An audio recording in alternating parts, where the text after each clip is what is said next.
Hello and welcome back. Wait 1 second. Oh, Nope, not yet. Not yet.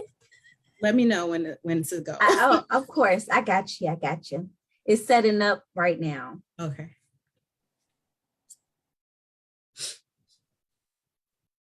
Okay, and we are live. Hello and welcome back to What's the Tea? We thank you for joining us. Be sure to grab your tea right now. Be sure to share this video. And we are here with our executive director. We have a What's the Tea episode every Tuesday at 1 p.m. And we're here with our executive director, Jennifer Gabrenya, and we are talking about financial abuse. Jennifer, the community education team wanted to devote this month and our domestic violence awareness month to unpacking the types of violence. Mm-hmm. Yes. Obviously, yeah, we're always talking about the types of violence and naming them, but not always really unpacking them so that people can identify it, recognize it, and know what to do about it. So we really wanted to explore more about financial abuse for this episode. So thank you for being with us. Of course. Thanks for having me back. Again, it's been a while since I've been on TV. We just discussed this. So I'm going to introduce myself. I'm a blast from the past today.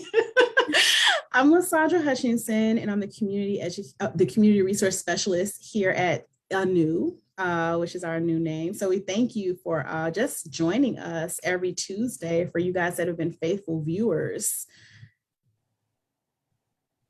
Okay, so we're going to get into this topic, and I think that, and I talk about this too when we train, a lot of people, when they think about domestic violence, they automatically think about physical abuse. Mm-hmm. And so when we're training, we often make the point to say physical abuse is definitely a form of abuse, but there's also verbal and emotional, there's also sexual, and then there's financial and property. So can you talk a little bit more about what financial abuse looks like and what property abuse looks like?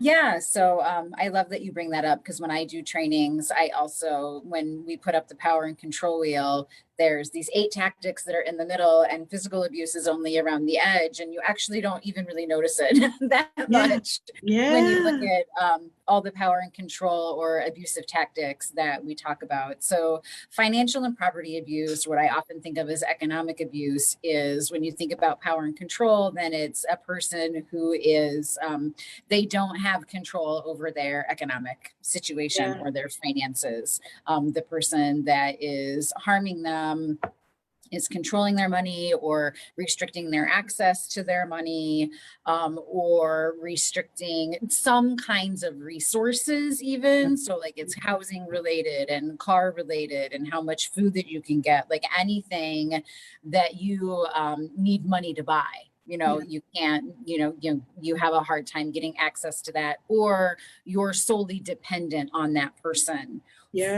So you can't just freely go out and make decisions about what you want to get at the grocery store that day, or that, I feel like I want to get a new pair of shoes, so I'm going to go ahead and do that. Like that kind of thing is restricted.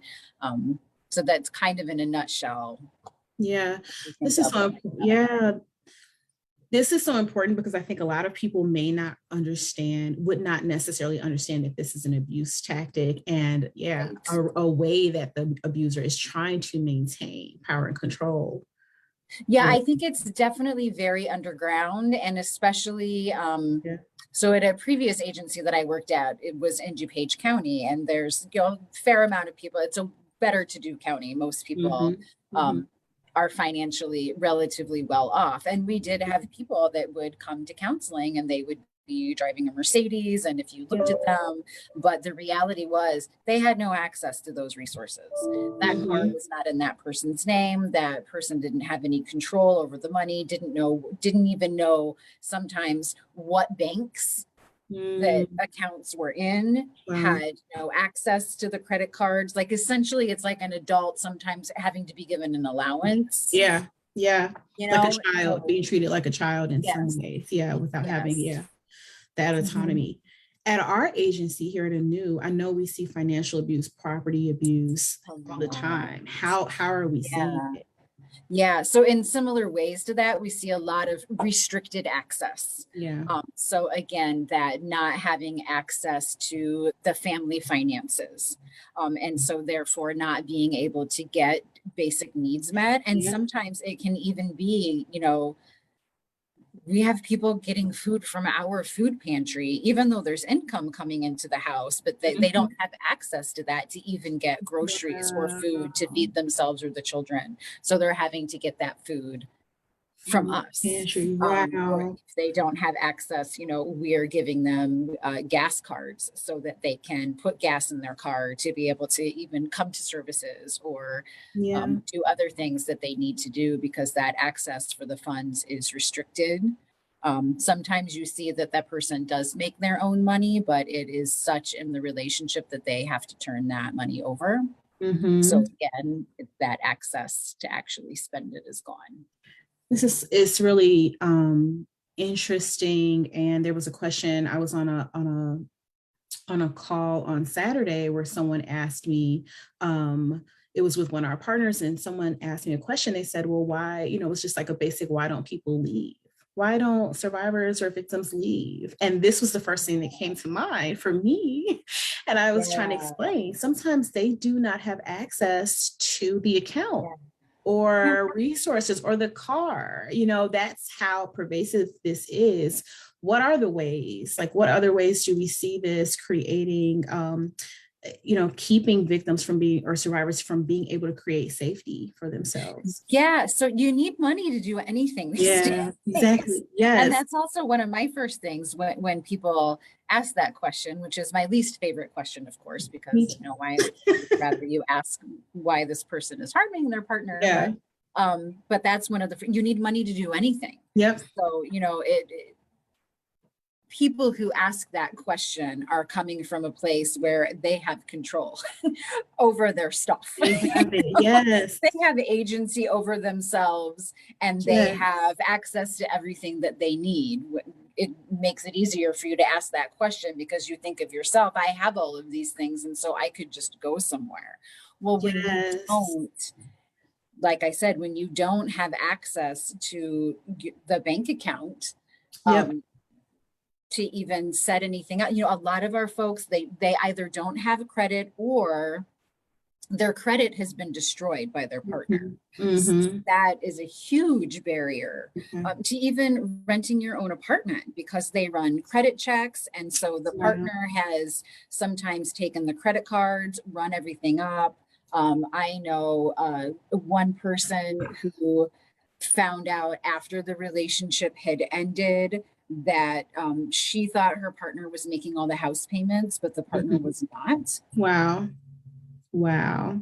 So various things like that kind of Yeah. happening. And particularly when you're married, not necessarily so much if you're not married, but if it's a marriage relationship, then whatever happens to the spouse's credit impacts, Yep. impacts yours. So Yep. we see that happening a fair amount, or using, that person's credit card and running it up and getting them into default. So Wow. sometimes it's even if they do have access to their own money, and that's not the issue. If your credit has been destroyed, Yep. it's very difficult to move on and to be able to get your own place. I mean, to anything that you want to buy that's significant, to get a car, to get an apartment, to get your own house.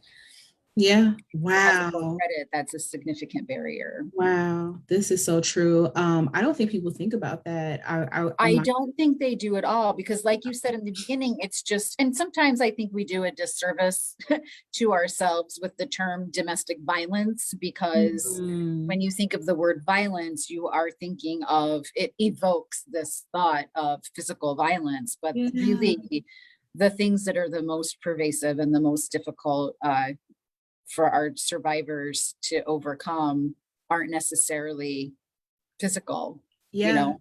Some It's of them are never physically abused at all.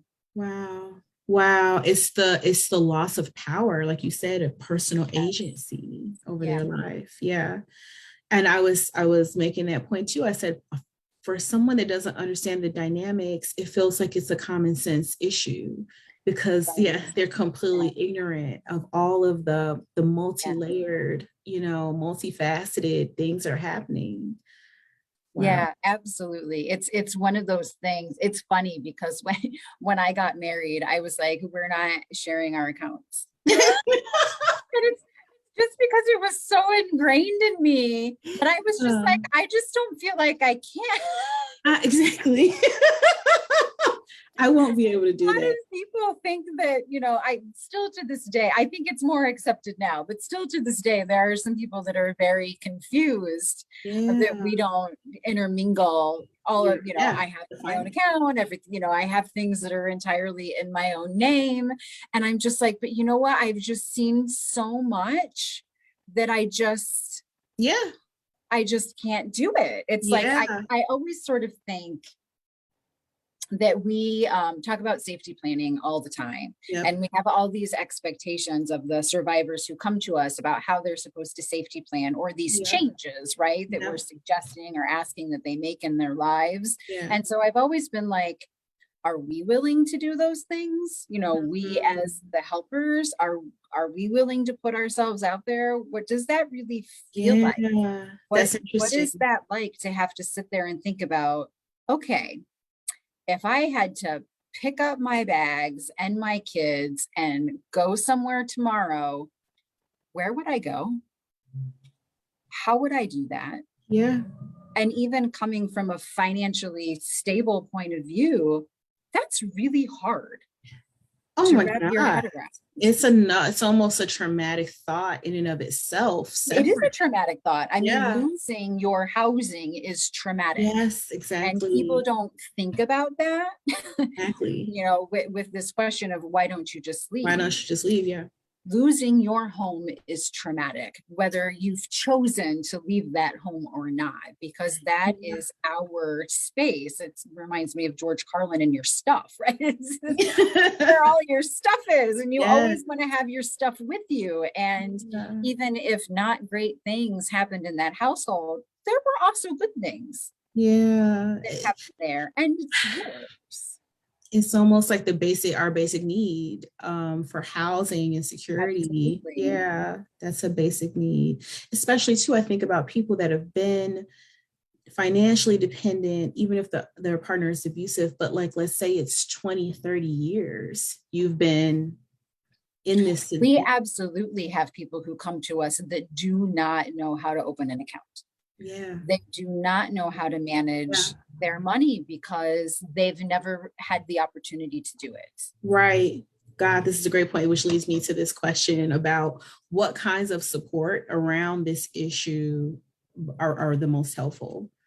Yeah. So, I mean, that's one of the really awesome things about our organization is that we've built up a lot, quite a bit of support Yeah. around this whole idea of becoming financially stable, because what we really focus on here is, I coined the term, sustainable safety. So we often think That's about good. survivors becoming safe, but what I really like to emphasize to people is you don't just want someone to get safe for the short term. You want them to be that's safe good. for the long term. So in order for someone to be sustainably safe, they have to be able to afford to do that. Again, I mean, it's just, it is really basic economics and meeting those, Maslow's hierarchy of needs, those basic needs, food, shelter, housing, they cost money. Yeah, come on. Yep. And you have to have the money to do that. So we are often providing support for people around maintaining employment, finding employment, increasing their employment. So that's a big thing that we have. We have a couple of programs that thankfully we have the opportunity where we're able to pay for people to get certifications for certain kinds of things. We're able to help pay for people to get a uniform if they're required to wear a uniform for the job. We've paid for the uniform. We have assisted people with college courses or just buying the books for a college course, like things that would give them knowledge, information, and skills to help advance them. Their work. We have been able to help people pay off cars.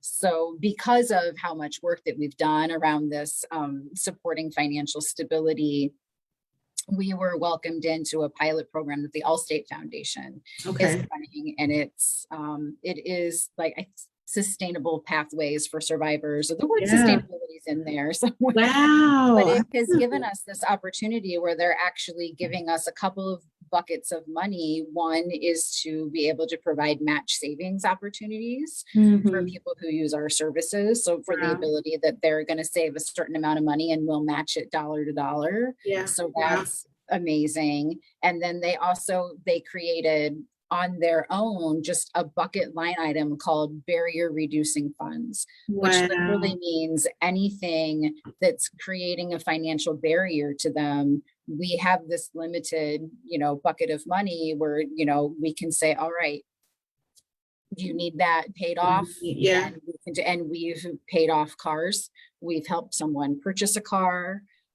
We've helped at least one person that I'm aware of clear out enough debts that they actually then did leave the abusive relationship and were able Wow. to find a safe place of their own. So I just cannot underscore the importance That's of amazing. being able to attain financial stability, because not a lot of the savings program is like, we're all very excited about it. Most people can't save money.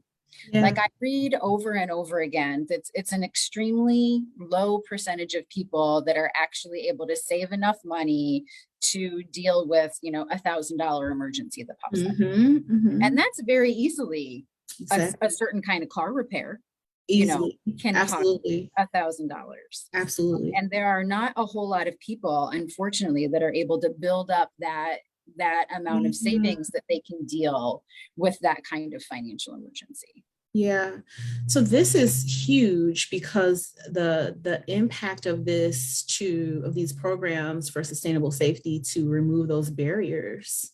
I mean, that's enormous, I'm sure, for helping, because really when you're asking someone, if someone's trying to leave, you're basically saying, okay, now you have to start over your life. You have to start your life over. Yes. Right? But on your own. Yes, you are. Because even if, you feel financially stable and you're sharing a household with another person in all of the best of circumstances, but in my circumstances, I'm sharing my expenses with that person. Exactly. So if I wanted to go and leave, I then have to be prepared to be fully responsible for any and every expense that comes up myself. And sometimes people are on there, they might be on the insurance of that person. That's a huge amount of cost. Yes, that's so true. If you're in a relationship with someone and they're carrying family coverage insurance, that's a lot for someone to have to think of giving up. Especially like if that person has medical issues and need medication or something. Yes. And some medications, I mean, are incredibly expensive. Oh my goodness. Insane. So all of the intricacies of what it means to be financially dependent on another person is really a big reason why many people say, this isn't a relationship that I can leave. But they might come for services to try to lessen the impact of the relationship, because we have a lot of people that come for services here at Anew that leaving is not the choice they want to make. They don't plan to make that choice. That's not something that they're going to do, but they still want support for what they're going through. And, I have shared in our newsletter that when my parents divorced, I remember at one point my mom considering going back into the relationship, and it was all about money. It was all just about like, I'm not sure if I can afford to continue doing this. Do it. Wow. Well, that's huge. I mean, I think that speaks tremendously to how significant this issue is. I would think too, just it allows it to not feel so overwhelming, probably because you have this support, even if you're staying, everything is not being held over your head by the abuser, because now you have some access to maybe, like you said, alleviate some of the strain, some of the stress of being 100% dependent on them for everything. Wow. So it's it's huge. The financial piece is, it's definitely really up there, because you have to Yeah, like you said, I mean, you're completely altering the way that you live your Yeah. life. And it is incredibly frightening for people to not know how they're going to afford to meet their basic needs, especially if they have kids. I Yeah. mean, people just like, I'm not sure I'm going to be able to feed my kids. Am I going to have a safe place for my kids to sleep? And whatever, safe means, I mean, we know that sometimes having to afford move to a place that is less expensive may not always be as safe as the neighborhood that you thought you were in before. Right. That's 100% true. Absolutely. Or people are in order to do that, they have to move to a community that they're unfamiliar with. Mm-hmm. So that brings other challenges and fears along with it, that people are outside of their community of support. And that often happens when people go into emergency domestic violence shelters. We see that Yeah. quite a bit, that they're going to a shelter that isn't really in their community. Yeah. And they're sometimes having to use public transportation to get back to where that community, and public transportation Mm-hmm. is not an It's ideal form of community yeah. of transportation for True. people. True. There's only limited places, I would say, within the city of Chicago where the public transportation actually feels convenient for people. Yeah. Once you start to get kind of outside of the loop and the north side of Chicago, public transportation is not convenient. It's not convenient, not at all. And probably not safe too, because if that person's abusive partner finds out when they take the train. Find out, right? When is your bus route? When are you going to be waiting on the bus? Because it's going to be consistent. It's not like you can mix that up a lot of different ways. Exactly. It has to be what it has to be. Yeah, exactly. That can put them in danger as well. So with this is, I think you're speaking to a lot of how we're addressing this type of abuse at Anew. Are there other ways that we address this issue through our programs? And also, how can people that are maybe watching this and want to refer someone, what do they need to say when they come to us to be able to access this kind of help? Oh, well, that's a good. I'm going to jump to sort of what do they need to say to us? Okay. Like it's, I mean, it might be hard to recognize. Yeah. I don't think that a lot of people would recognize within themselves potentially that it's a form of abuse. Like you had said earlier, Exactly. It's just not what we generally think of. So that's probably the first thing that people kind of need to consider, this idea of if you don't have access to the money and your partner is, sabotaging your income, taking your money, you're worried about those kinds of things, then maybe that's what, oh my gosh, this is abusive. I mean, I know people who've, learned about that through various presentations, that I've seen myself or other people at the agency do, and they learned about it and they were like, holy cow, that happened to me. And I didn't know that's what that was. Exactly. I didn't know. Yeah. Yes. So the first step is hearing this and listening to it and realizing that that is a form of abuse. And then, when you contact the agency, just talking about, this is what I'm experiencing. These are the things that I need for safety. And even if it doesn't come out, once somebody maybe accesses counseling or shelter, the more you talk about your experience, our staff can help people identify, they will hear that and they will know, oh, that's what this is. This actually has a name, and we have the ability to help to a certain extent for people to find that. It's still an awful lot of work. The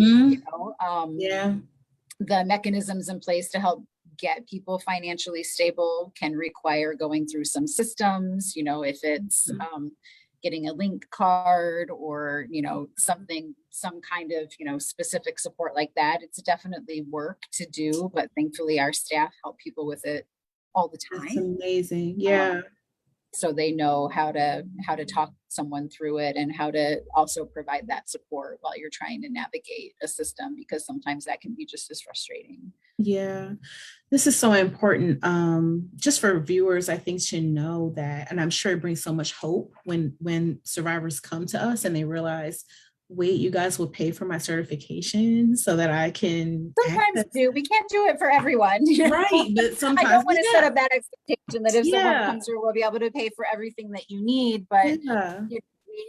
over time in certain programs and in certain places, we've been able to find that. And the more that we learn about it, the more that we continue to ask, for that kind of help from people that support the agency, the more that we advocate for that in general. So there's been, I would say, since COVID began and the country did provide some types of cash assistance, there is more support and conversation out there around this idea of low or no barrier cash assistance to be able to help people come out of poverty. And so I'm encouraged that that conversation is happening. And I've seen that happen in some specific places around domestic violence survivors, because that is a very clear population where it often is like, sometimes we just need the money, we just need the money to get to the next place. Yes. And they can get stable and figure it out from there. Yeah, that's absolutely amazing. That's amazing. Let me go to Angie and see if there are any questions in the chat. As of right now, there are no questions in the chat, probably because you all are doing such an amazing job with explaining everything, but there are no questions as of now. Okay. Let's talk about housing. We haven't really gotten into that very much absolutely. In terms of talking about that being an economic or a financial barrier. So that is something that the agency has made huge investments in since I joined 5 years ago. So we already had a transitional housing program. Right. And so that program, people can come into that program if we have a priority for folks who've experienced abuse. And that program, people can stay in that program depending on their need. The maximum is 24 months. Most people do not stay in the program that long. Often people are there for maybe 6 months to 12 months. But the financial related piece about that is it's a way for them to find a safe place to live and kind of get on stable footing, because they don't have to pay rent or utilities or anything, but they do get an apartment space. We own an apartment building. So the people who are in that program do have an apartment that they're in, and they get a significant amount of support services around therapy and case management to really, again, the whole idea of that program is to prevent future homelessness. So it really is, how can you exit this program and be permanently and stably housed? Yeah, amazing. And so then, in addition to that, I think we have just started our 3rd year of our rapid rehousing program, which is a similar idea, but it's slightly different.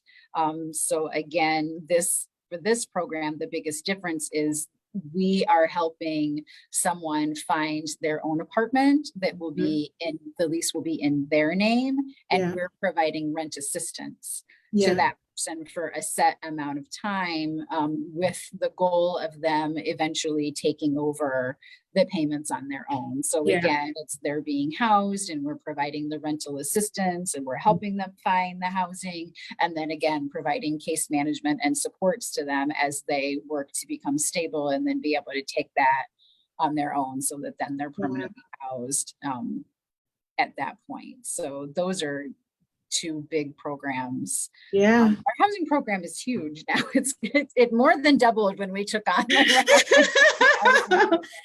but that was an opportunity.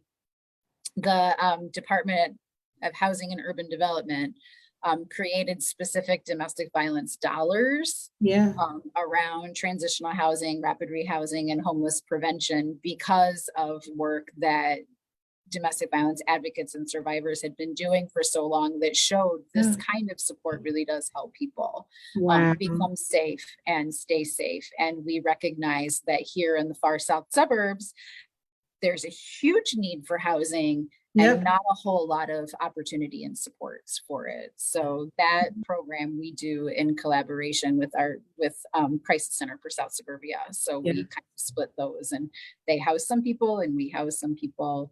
So between the 2 programs, we're easily over 20 people that Wow. have been able to get housing. Wow. That's those are huge strides because housing is such a huge issue. It's a huge issue. So, Yeah. I mean, again, I keep thinking about that question, why doesn't the person leave? They have to have somewhere to go to. Where to go? Yeah. And they don't want to hop around.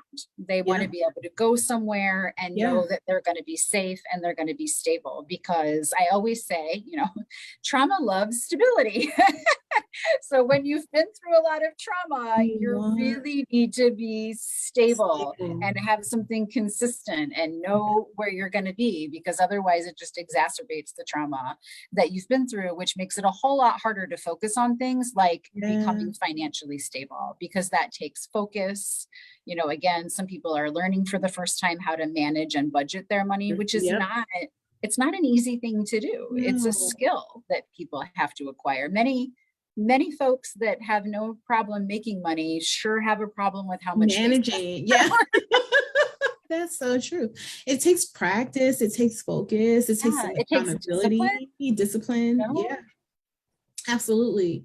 I have worked with Letitia from our transitional housing program, and co-facilitated some of the healthy living classes. And it is always amazing because, especially the fact that the survivors that are staying in the transitional housing often have children, and so they're able to be safe. You see, they got their kids doing homework in the dinner table, or they're cooking, and just to have the stability and the peace of mind to make a transition, a huge life transition, and to have the support and community is huge, tremendous. Yes, that is a very big deal. And so that's what financial stability really is, kind of that underpinning, to be able to build all of that. Yeah.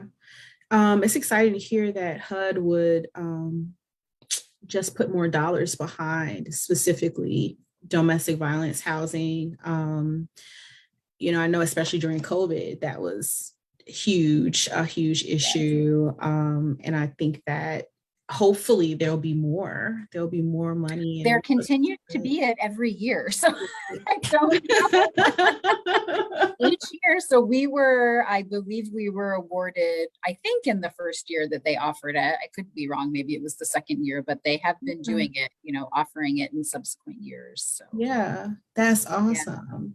That is awesome. Did you want to speak to anything else in regards to the housing or our program specifically?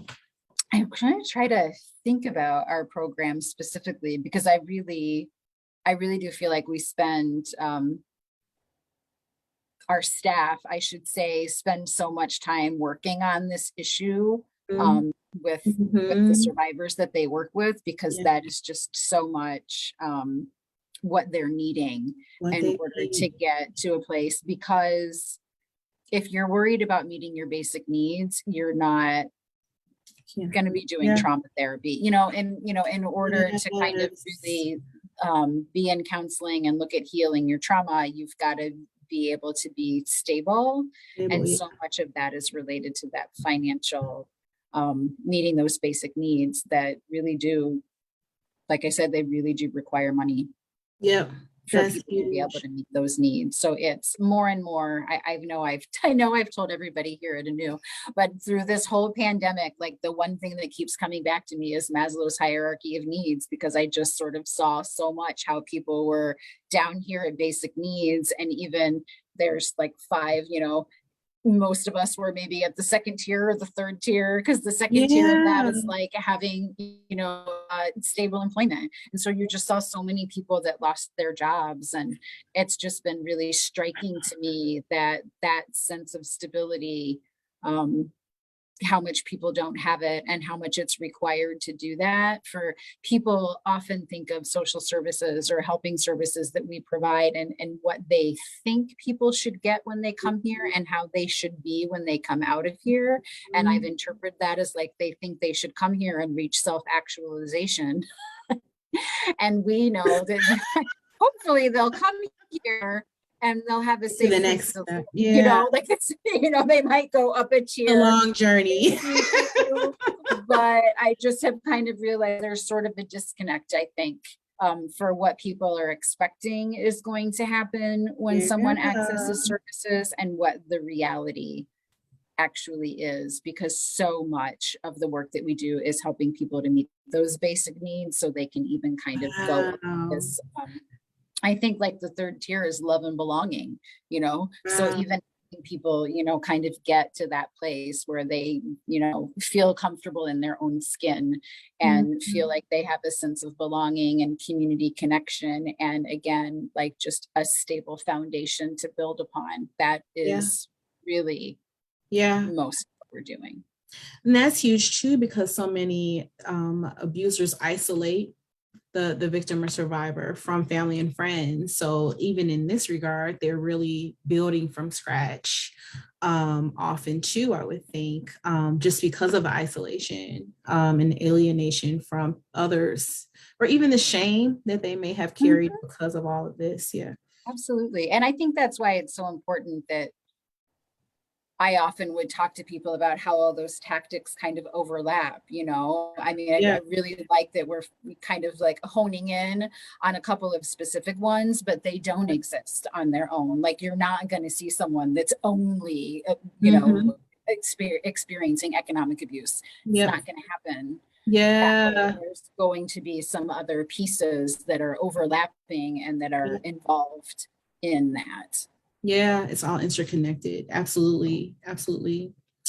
Did you want to speak to a little bit? I know we kind of restructured our emergency shelter too after COVID-19. Did you want to speak to some of that as well? Like how we kind of, is it that the time was extended or was it the amount of? Yes. So, just to provide context for anyone who's watching, when the stay at home order was issued in mid March of 2020, what ended up happening is most congregate facilities or shelters where people stayed together either had to reduce their capacity so that only one person or one family was in a room at a time. So I'm not sure if people knew, but mostly people shared rooms in these Yeah. kinds of facilities. Yeah. They either had to have only one person there or they closed down their facilities entirely because Hmm. it's that early on we didn't know what was safe.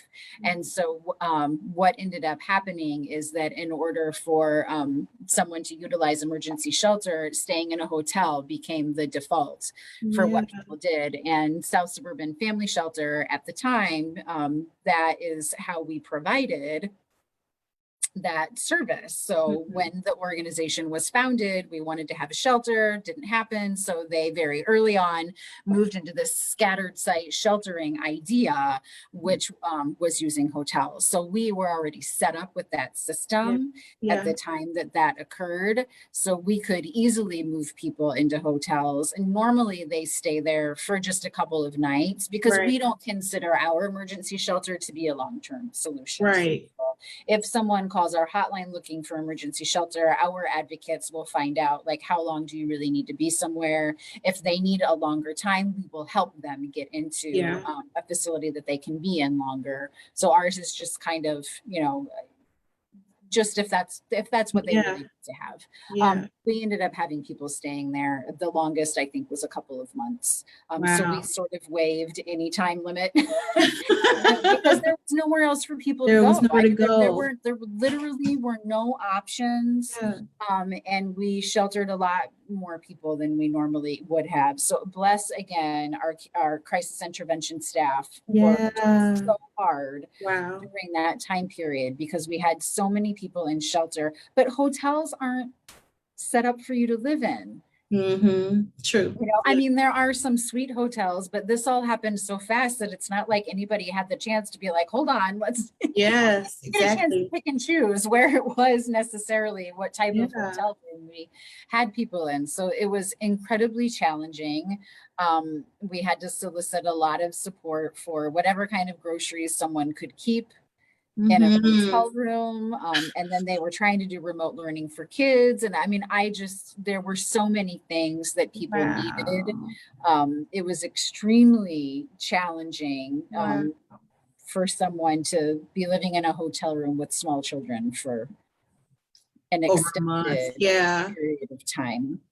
So now that things have kind of changed, with COVID, have we gone back Yeah. to something similar to how emergency shelter Yes. functioned before? Okay. Yes, we have. We're Okay. pretty much back to the way that it had Okay. functioned before. But I was grateful that we had the ability to change up as needed. Needed. Yeah. Our housing program and our counseling program collaborated with our emergency shelter and crisis intervention staff in a different way. So they, provided telephone counseling to people when we knew Mhm. they were going to end up being in shelter for a longer period of time. I think we had at least one or two people in shelter that were able to move out into transitional or Okay. rapid housing, because then the housing staff, had Yeah. some time to say, okay, are you a fit for these other programs that we have? So I really am still so impressed with how Yeah. our staff had to adapt and turn on a dime. I wish we never had to do it, because it surely took its toll on everyone. Yeah. But it was Yeah. incredibly impressive. Wow. No, it is impressive. People ask me that question too about Yeah.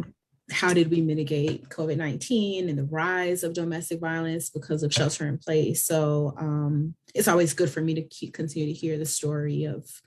Yeah, well, amazingly, what happened, at least across the northern part of the state, is a lot of the calls for counseling just plummeted. And that was scary to Yeah. all of us. Yeah. Wow. Yeah, and we're still, that still hasn't kind of returned. So we still haven't returned to the same level of service and other programs that we had seen before. Wow. Interesting. Wow. That's really interesting. I'm going to ask Angie, are there any questions in the chat now at this point?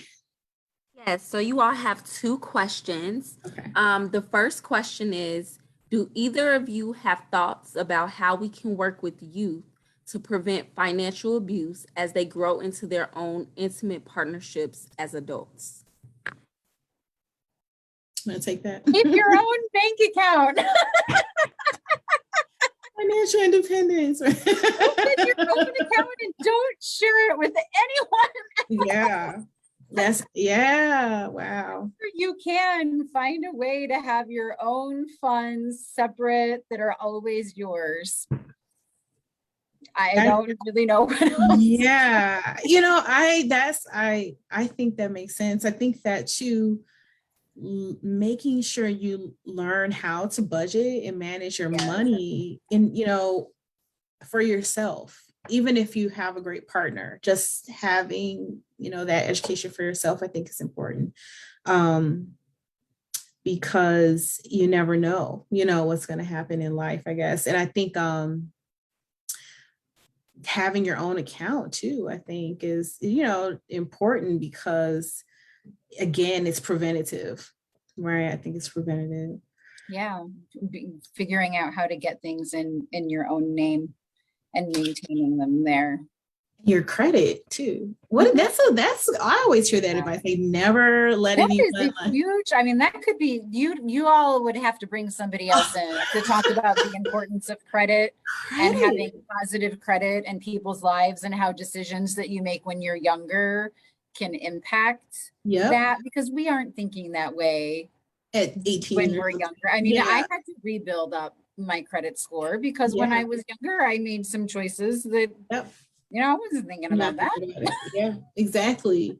No, I think that's good. I think educating yourself is as much as you can about finances and credit and budgeting and financial management. Definitely.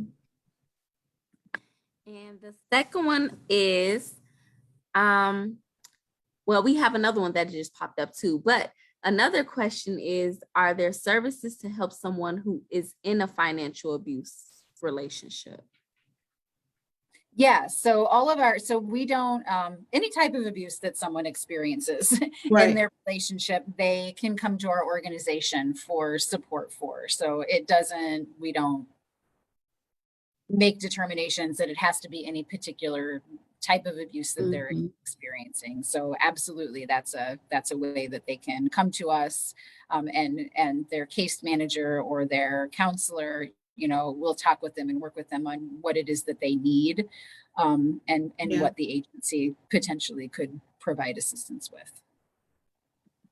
There wasn't a third question. I told a story. It was just a Oh. comment. It said, in addition to financial independence, mutuality of decision making for shared expenses is an important part of equal partnerships. Mhm. Lovely. That's a great comment. Yes, that there's having that discussion about what finances are going to look like, and having that open collaboration and transparency in a relationship. I still feel like everybody should have their own bank account, but I mean that even then, so you still have to, have a discussion. So I mean, the way that it works in my relationship is that we have to talk about that. So it's Yeah. sort of like, who's going to pay for what and how much is it going to be? And there's Yeah. always discussions about, I'm going to pay for, if my husband pays to have the driveway redone, then we're like, what does that mean for the rest of the expenses, and how do we kind of, so we have